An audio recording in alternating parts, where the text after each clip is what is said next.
Unsyndicated presents What the Puck with Sean Baligian.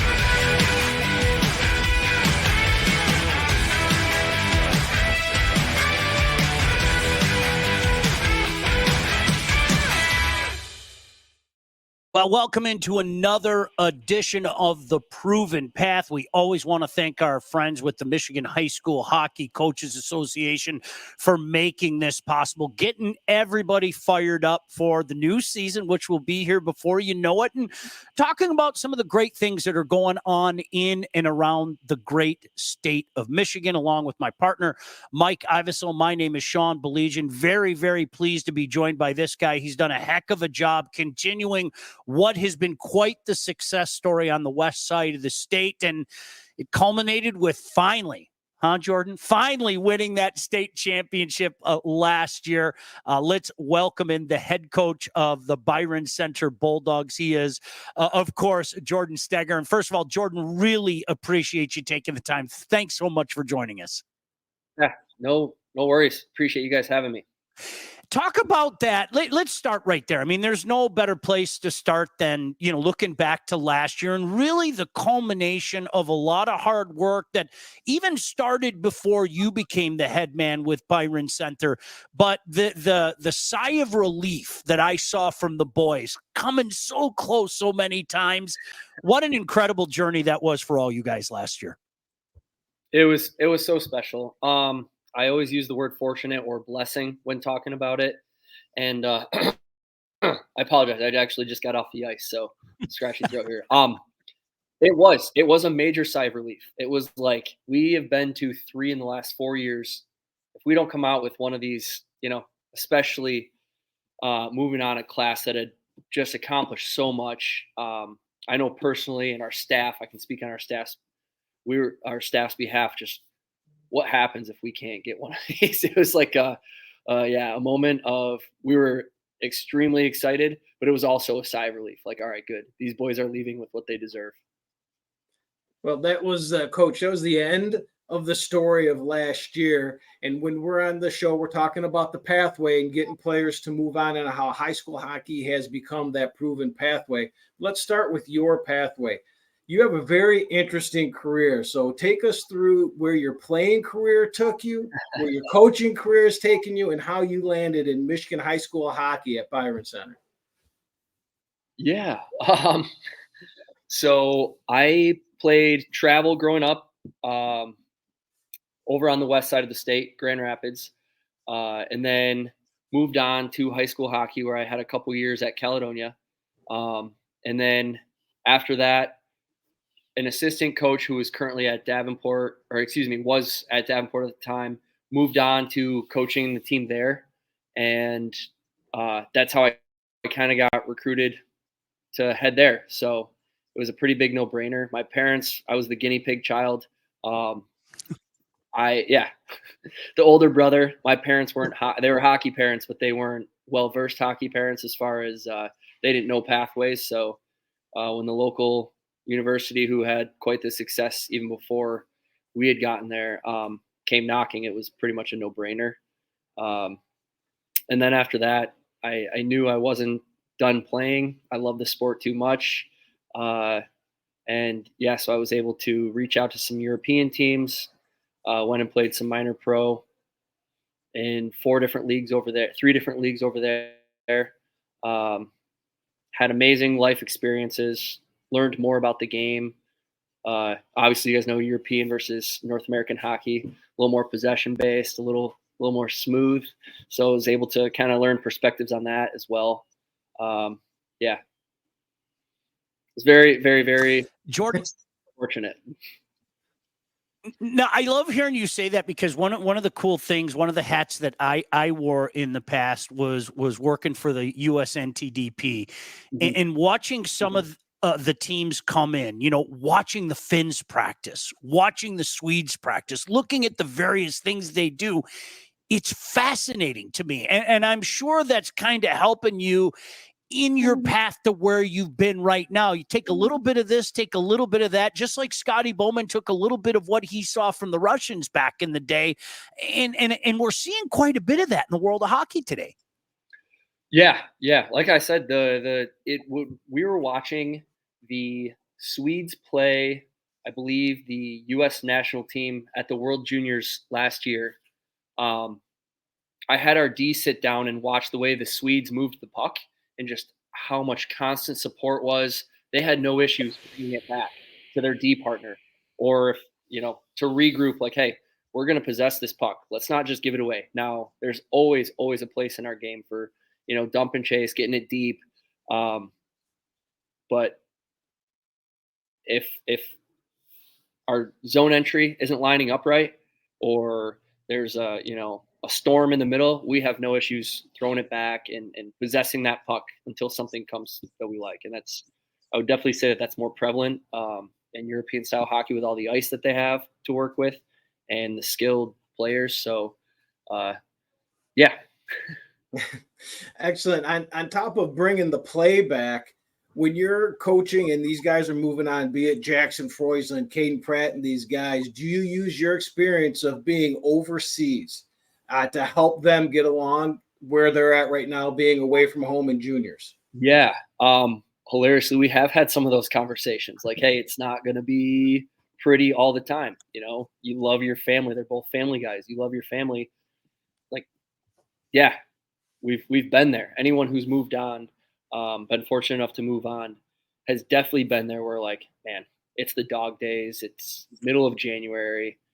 It's 10 degrees outside. I would love to be home with my family, or even at the beginning of the season, everyone's out playing golf together and you're on your way to camp. Yeah, it can be a struggle at times. And absolutely, I've been able to tell them from experience, like, hey, push through. It's worth it. I promise. So they know that anyways. I mean, they're such driven young men and they're such studs that their game will take care of itself. Jordan Steger kindly joining us, of course, the head coach at Byron Center. We are a month away. It's unbelievable. It seems like it's been forever, but yet at the same time, it seems like it's been a short amount of time. We'll get to what is up with your team this year, but you touched on it, Jordan. I mean, the level of play at this level of hockey has changed so much. Forget about what the guys 30, 40 years ago, okay?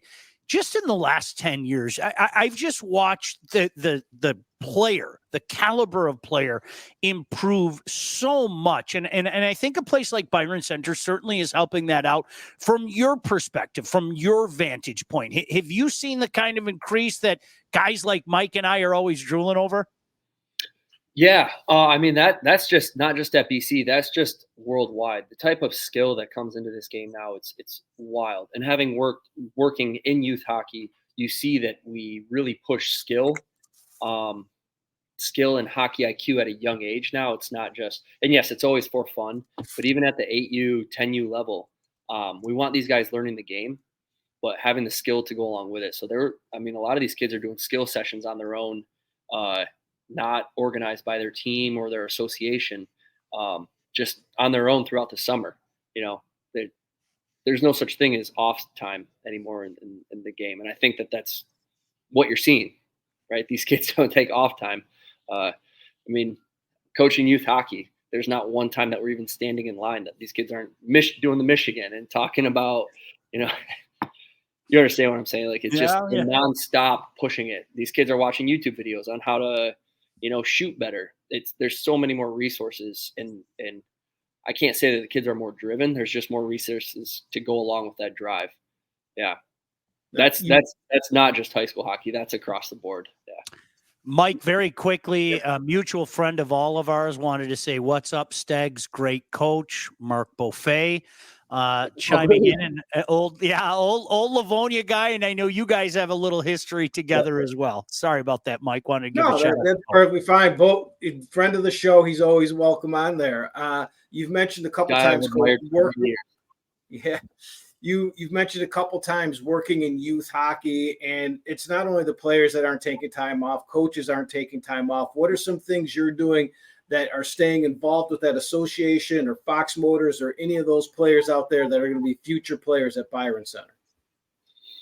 So we guys that aren't playing a fall sport, we make sure that they have a split season team. We find them a home just to make sure that they're going, as soon as August hits and that split season starts up, we want them on the ice. We do offer, conditioning skates throughout the fall, but we want them playing hockey, and we want them playing with guys from other teams, and we want them hearing other coaches' voices. We just want them on the ice, gearing up for our season. At the youth level, it's not, you'd have to have an entire Saturday just to go watch every possible BC Bulldog kid play youth hockey. But being in the same rink that a lot of our BC guys come up in, you had mentioned Fox, we get to know a lot of them, a lot of our BC guys. We run camps throughout the summer where we get to know the kids. Middle schoolers are able to attend our summer stuff. So there probably isn't any kids that we aren't aware of within BC or our co-ops that we don't know. Like, we know all the kids coming up and try to start a personal relationship with all of them because we love our players, and that's a huge part of it. Yeah. It's interesting, Jordan. I hockey on the West Side. I've had. I'll bring up his name again. Both tell me this.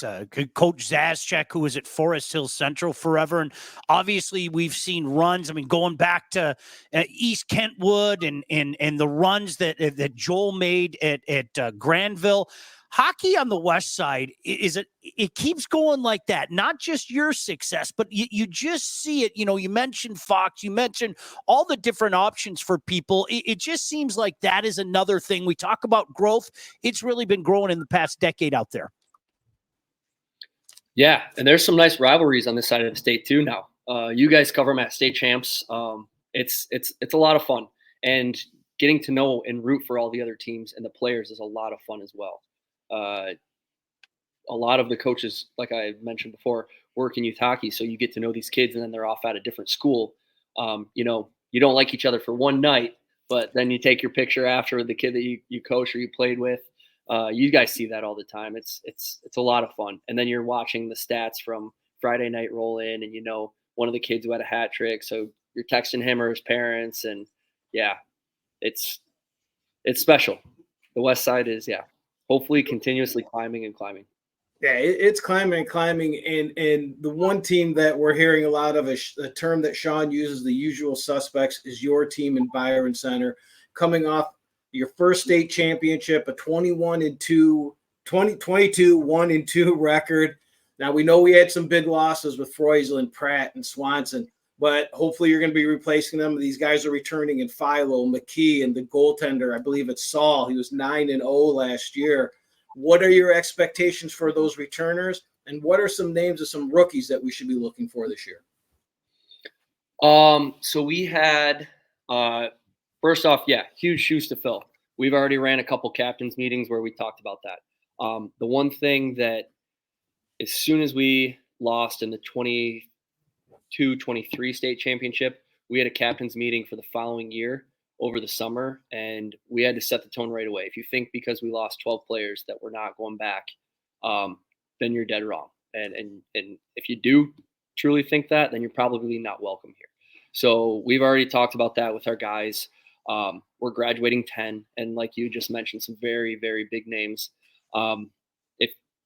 We've already had those discussions. If you think because we lost that we can't do it again, or we're not going to make a deep run, or we're not going to be a successful team this year, then you have another thing coming, and that's just me talking with them, not promises going into the season or anything. And that's just what we kind of aim to do here, is every year reload and do the best we can with what we have. And so those guys, the seniors this year, I have no doubt that they'll continuously rise to the challenge. They are such young men of character. They know how to have fun at the rink, which is by far one of the most important things. Like I had mentioned in the middle of January, you're in the dog days of hockey. Maybe you had a bad weekend. Well, making it fun, and our seniors that know how to do that, and our guys that know how to flip the switch and have fun, but now all of a sudden it's business. That's what keeps you coming back to the rink. And no doubt that our captains and seniors this year will live up to that challenge.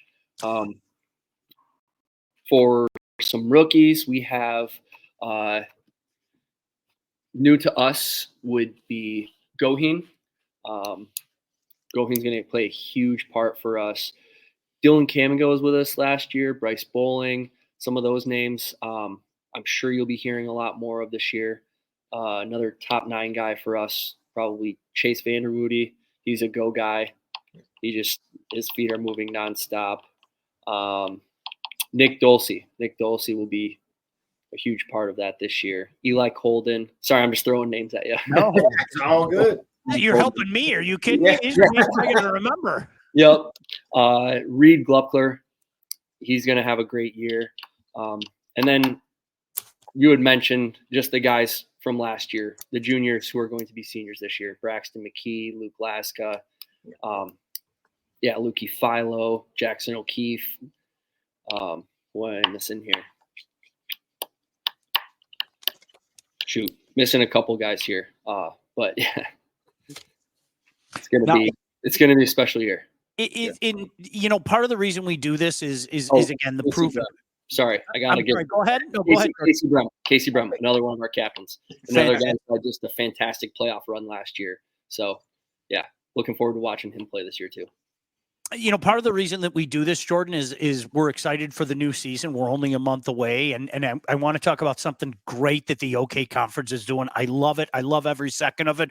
I'd love to get your thoughts on it. But we're talking about the proven path, and I think what you guys have done at Byron Center the last few years is, prove positive that, kids are moving on, that you can go to this level and you can continue your career. You guys have had so many fine players. We mentioned them, whether it be Freusland, whether it be Pratt, whether it be a couple different goaltenders. Let's be honest, that were phenomenal. Talk about what it was like to coach those guys and the pride that comes from watching them continue their careers now. That is my favorite part of coaching, is starting and developing relationships with awesome young men. And all the names that you just mentioned, they're all studs on the ice, but they're all different off the ice. And getting to know them off the ice is, by far the most rewarding thing. So someone like when you just mentioned a couple different goaltenders, like a Carson McKenzie, like back in the day, he was a guy that we would actually have to let him get it out of his system and then calm down. He was just so driven. Many other players, Logan Nicholas, so driven. I mean, he's so tough on himself. The kid was just, I had said this before about him. He was a kid who, there's hockey players and then there's kids who play hockey. And then I had to start a different third way to look at a player. And that was for him. They are just passionate and care about being the best they can be every time. And that's a Freusland, that's a Pratt, that's all those kids who are continuing their careers. It's a lot of fun to watch. It's a lot of fun to keep up with. I'm very fortunate that these guys don't dislike me, too much for those 5 a.m. bag skates every once in a while, where, we talk to them often about their careers and what's happening in them, and just offer them help wherever I can. That's the most special thing to me about coaching hockey, is getting to know these young men, and I learn more from them than they learn from me too. And I know that that's cliche. It really is, but it's true. And I know a lot of youth lingo and slang that I never would have thought I know. Listen to these guys in the locker room. I learned some new words. That is great. We've mentioned a couple times how excited we are for the start of the season coming up here in about a month. And you are a team that we're excited to see. And I know last year you guys came down and played in Plymouth, other than the MIHL showcase. What's your schedule looking like this year? What are some big games? And are you playing anywhere east where we can catch you relatively close, other than the MIHL showcase? Yes. We head over to the east side first weekend in December.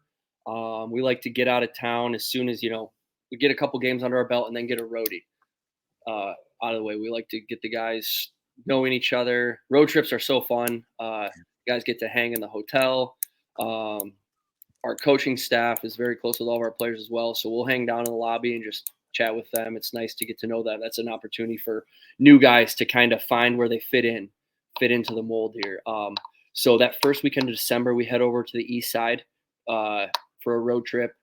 I can't remember who we have. I wish I would have had that up. Two games on the east side. And then I think we have some east side teams coming over to us. But yeah, the 2 times that we'll be over there are Trenton Showcase and that first weekend.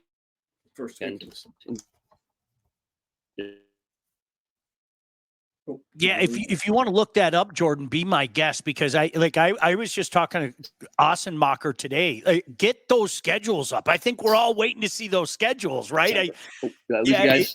You froze for just a second, but I was going to say, feel free to take your time with that, because it is one of those things. I was just telling Ossenmacher today. I mean, the hub is such a great place, and not just for the coaches and the players, but certainly for the fans and media alike.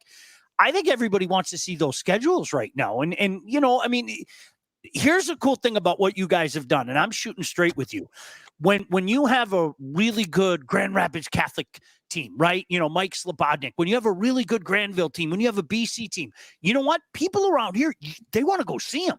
They don't normally get a chance to see them and everything. So yeah, let's get those schedules up. Cause I know 2 guys that are sitting here talking with you that we're probably going to go, ooh, I know what I'm doing that weekend, So yeah, if you can let us know, I know I speak for a lot of people. It's, there's something to be said about the name you guys have made for yourself. And I'm not trying to make you blush, and you're producing players, and Jordan, it's a great thing. I mean, it is a wonderful thing when you see stuff like that. Yeah, it's been a riot. I 100% cannot take credit. I promise you that. The guys that I coach with, Coach Keyworth before me, a good friend of mine, he really set this program up for success. Personally, I learned a lot from him as well. And then, yeah, it just goes back to those relationships. Like, some of the guys that I coach with now are some of my best friends, and I met them when I got to BC. So it's been a very special ride, and I hope it continues. Excellent. Tell us about some of those guys you're coaching with, your coaching staff, your assistants. What are their experiences? What do they bring to the team? And give us some names. Yeah. So Coach Orion Starren, we just brought him on this year. He was playing at Davenport. He's a mobile defenseman. I love the way he plays, and the way that I running.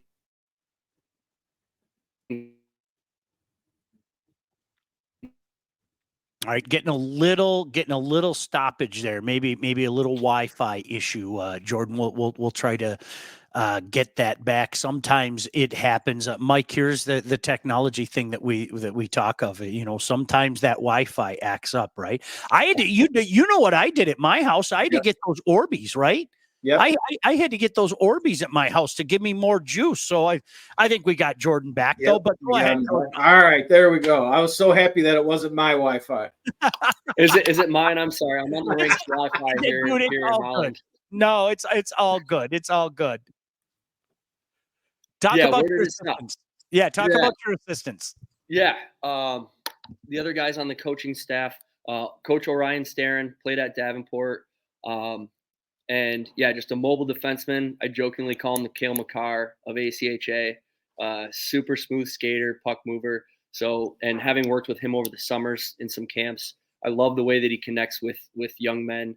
And that was a big reason why we wanted to bring him on. Not just his knowledge of the game, but the way that he talks to people and treats people. That's the biggest reason why we wanted him. And then Coach Brandon Rosema.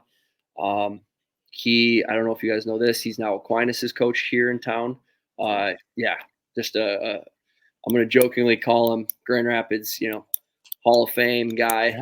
Had an extensive career at Granville, had an extensive career at Aquinas, and now taking over AQs.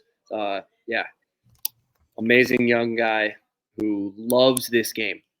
There is not a time that guy doesn't walk in our locker room and is just hooting and hollering and dancing just to get the boys juiced.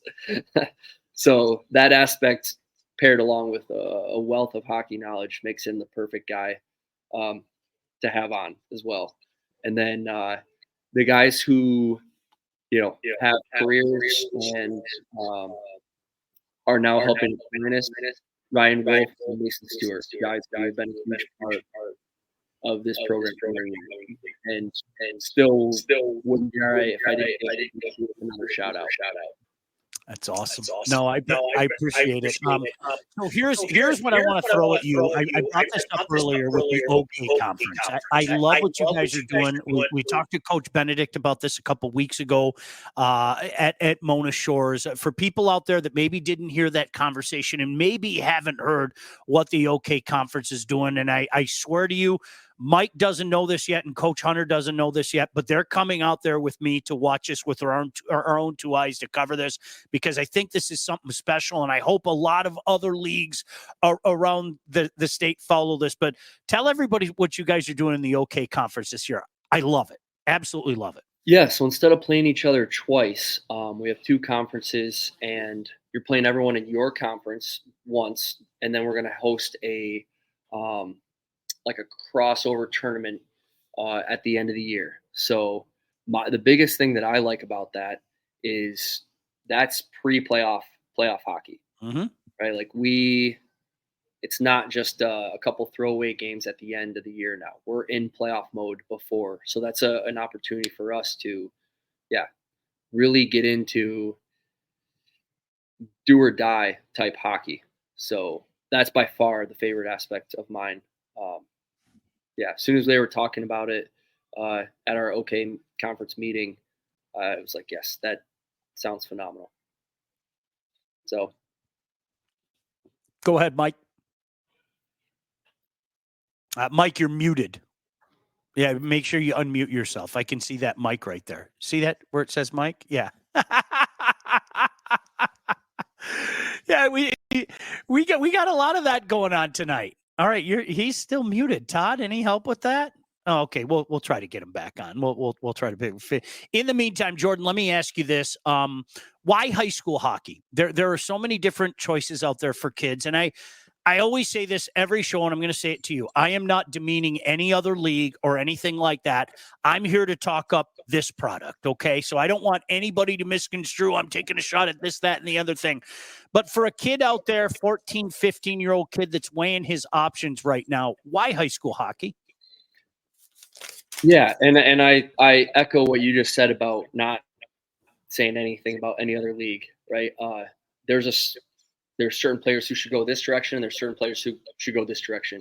The amazing part about high school hockey is the leadership you gain in playing in front of a very large crowd, your student section, some of your best friends, your teachers, your grandparents, your parents, and you're playing for the name on the front of your jersey.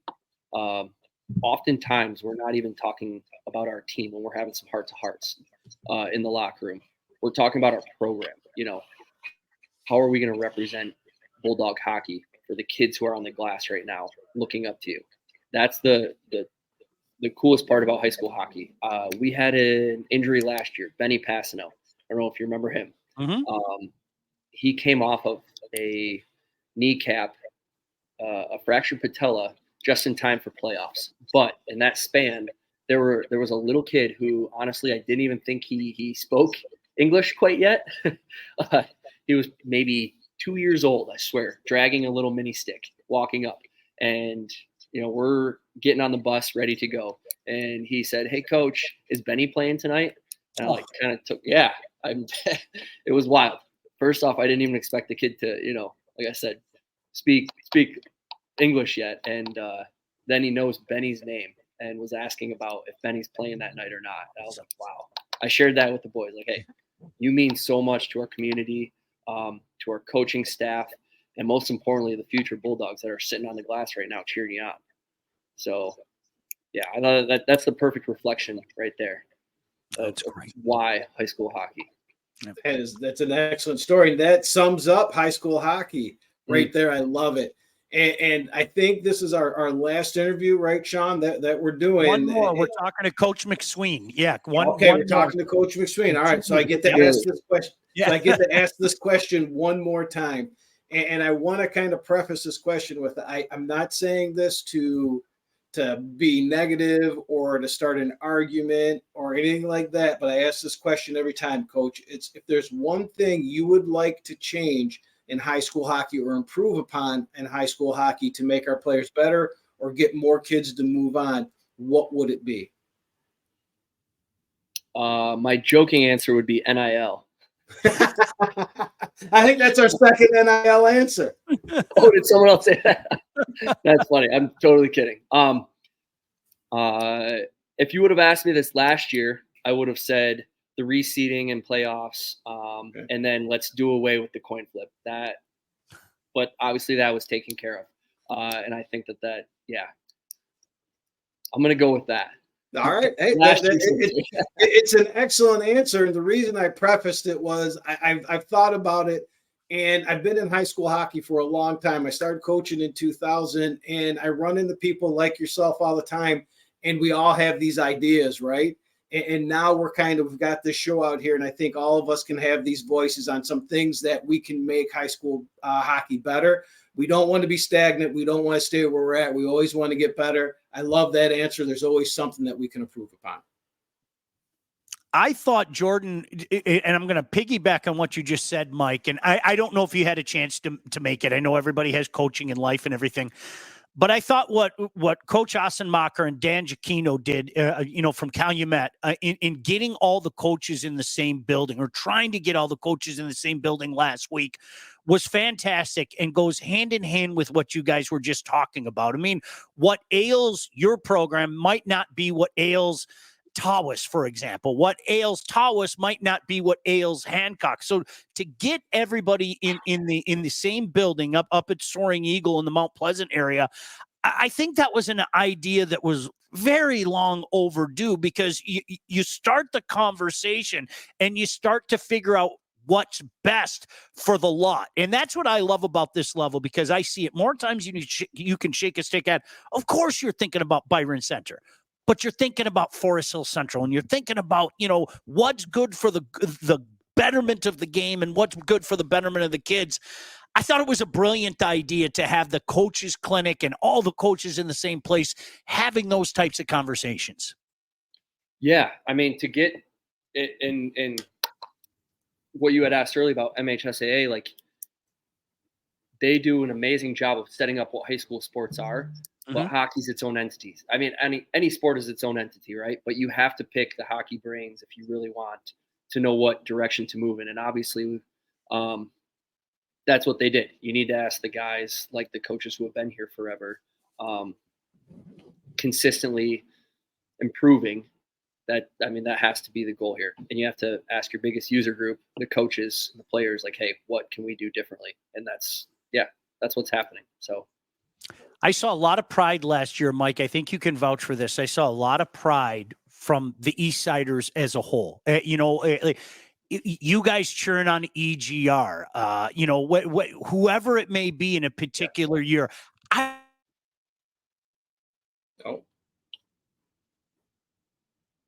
Did we lose Sean? Uh-oh. I think we lost Sean now. No, I'm right. Hey guys, how are you? We cursed it with the Orby talk. No, but there really is a situation where, let's be honest, guys, this is a situation where, there's a lot of that pride and you guys, saying, look what EGR is doing. Look what Forest Hill Central's doing. Look what BC's doing. You saw it down at USA Hockey Arena. Yeah. So again, it goes back to those even personal relationships where, like, we know kids or players and families grow up playing travel hockey together, and then all of a sudden they're on two teams. Well, there's only one night of the year that you don't want that other kid to be successful, right? After that, and not successful, but selfishly, everyone's trying to win, right? But I work with other high school athletes from other teams, and when we're working hard, I'm like, hey, and they do something just nasty on the ice, I'm like, hey, you can't do that against BC. Well, other than that, you turn it on, right? That's what it is. Our sport is so special that the hockey community, and we all know this from wildly different aspects, the hockey community is one giant family. It really is. So sure, there's a night that we want to be EGR, but after that, when we watch them go to the state championship, of course we want them, and we're rooting for them. And if we need to send film to help or anything like that, of course we're going to help out anywhere we can and send text to the families of, someone who tore it up that night. It's special. The hockey community is special, and we're all blessed to be a part of it. Amen to that. Excellent. I'm going to kind of go off the board here for my last question, Coach. I did a little bit of stalking that I do to the coaches to try to get some background. And I believe I came across some pictures of you riding some waves, surfing. Was that you, or you're a surfer? Now, I'm very interested in this. I'm a huge Pearl Jam fan. Eddie Vedder goes to the ocean. He watches the waves. He rides the waves. He comes in. He writes a song. How do you use this for your coaching? Do you go to there? Is it therapeutic when you're riding the waves? You see the water. Does it help you out in any way with your coaching? So 2 answers. If it's the ocean and it's warm, and I often go to Puerto Rico. I was actually just there last weekend instead of the coaches clinic. So I did catch up with some coaches and, got the goods from last weekend, but it was a quick little trip to get away before varsity starts. But if it's in the ocean, it's like all surf, all fun. It is therapeutic. It can be spiritual for sure. But it's much more of a fun vibe, where if you're in the Great Lakes, it's a little more cold. I'm kind of trying to step into that primal instinct, fight or flight mode, where you might be in a blizzard, surfing in a blizzard, and you have ice growing on your face. And that's where the mental fortitude comes into play. And do I relay it back to surfing when I'm talking to our guys about mental fortitude and mental toughness and any pain you have right now? Not talking injuries aside, but any pain you have right now in your wrist or in your groin or whatever it may be. I promise you it's just a sensation that passes. We had those types of chats all the time. When you're getting bag skated, if you're skating at 80%, it still sucks just as much as if you're skating at 100%. So why wouldn't we gain out of this? Why wouldn't we put ourselves somewhere else where our bodies are doing this? Let's escape the sensation of this pain and dig through. So I guess I can relate it a little bit in that way, where the 30 minutes of waiting for a wave in a blizzard, I don't know if it necessarily outweighs a 10-second ride, but Awesome. That's great. One last thing before we let you go. And again, Jordan Steger kindly joining us. Really appreciate it. Mike, you brought it up earlier, but I think it bears repeating. I use the term usual suspects ad nauseum, and there's a reason that I do it. I look at programs like, Heartland 10, 12 years ago. Oh, aren't they cute? Oh, they made this little run. Well, when you do it over and over and you start mixing in some championships, you become one of the usual suspects.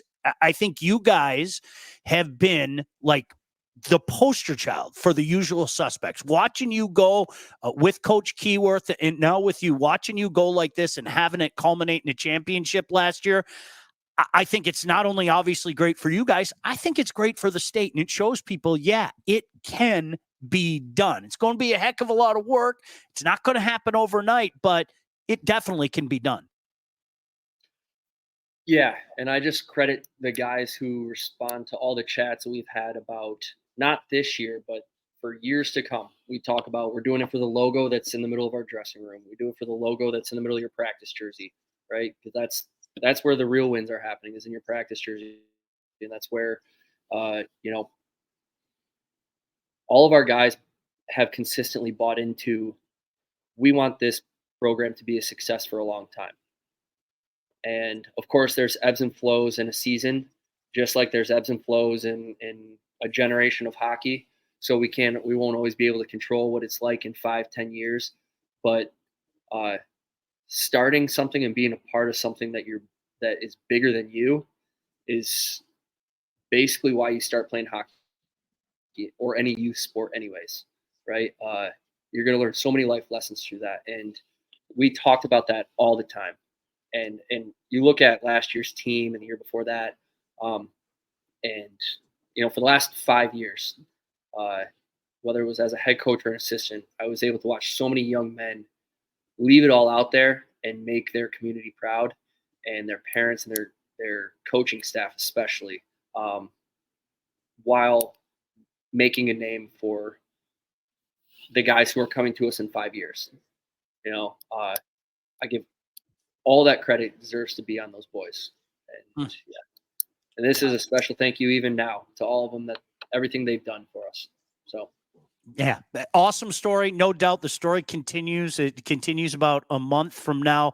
Can't wait to see you guys again, whether you're out here, whether you're down in Trenton, or when we travel off the west side to see you. Always appreciate you, man. You've been great with your time. You've been great for the game, not just your community. And I wish you nothing but success moving forward, Jordan. Thank you, guys. I appreciate you having me. No problem. For my pal Mike Iavasile, my name is Sean Baligian. Mike, just one more to do. I'm not going to be here next week, as you know, but October 30th, we're going to talk to Coach McSween and kind of give him the last word. And then the next thing you know, we're going to be racing to rinks every other night. I love every second. Doesn't that sound good? Oh, my goodness. For Mike Iavasile and Byron Center head coach Jordan Steger, my name is Sean Baligian. Until 2 weeks from now, we'll see you at the rink. What the Puck with Sean Baligian.